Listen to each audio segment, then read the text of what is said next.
Hello you awesome people! I'm so happy to hear that my writing lesson tips videos has helped some of you, and today I will give you another tip.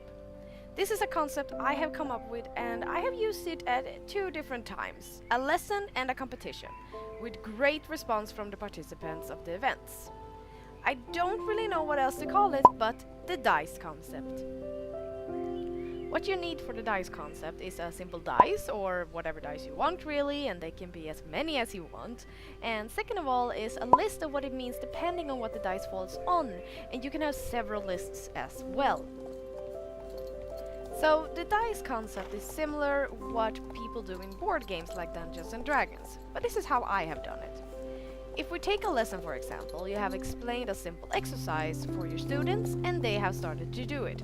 If everything is going smoothly, you can decide on one of your students, toss the dice, and the result gives you some information on how it is going for that rider.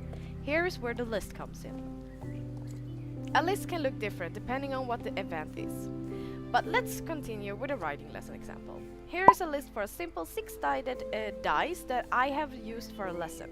I want to remind you that English is not my first language, so the terms I'm using might not be the correct ones.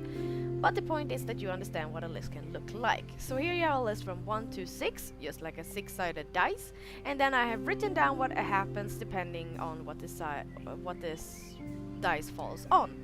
So if it would fall on a 4, I would know that okay, the student is doing beautiful, it's all perfect and very good, so all I would do is tell the students like, you're doing perfectly great. Or if it would fall on a 6, well then I will have to say to the student like, okay, your horse seems to be a bit too hectic, it's tense, or it seems to just want to run away. Maybe you should do a circle, or just do whatever that you know that your horse will calm down a little bit and then return to the exercise. As I said before, you can have a multiple list if you want. You can have one per gate or per exercise. If it is a competition like dressage, you can have one for various moments in the program. But why have this concept? Well, as I have told you before in my other writing lesson tips videos, it is all about the roleplay. However, it can be hard when the game is making everything look perfect. So, this concept adds to the roleplay. I always inform my students about the concept before the lesson begins, so they know that it is the dice who is deciding how well or not well it is going for them. Hopefully they will have a really good writing lesson today, or it can turn out that it didn't really go well for them at all. It is all about luck. If you are using this concept for a competition, you will probably need someone to help you.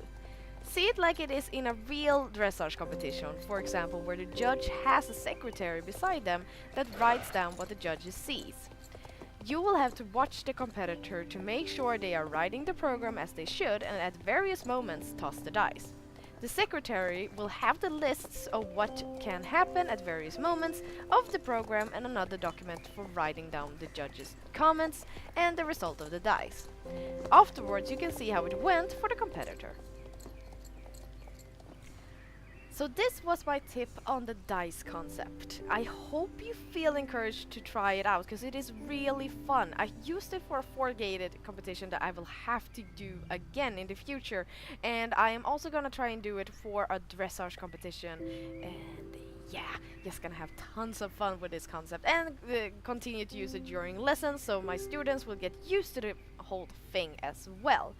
But yeah, this was my writing lesson tips video about the dice concept, and leave a comment down below if you have any more questions about it, or if you have any more subjects that you would like me to take up in future to give tips on. If you will maybe like Icelandic horse riding lesson tips, I will happily do that as well.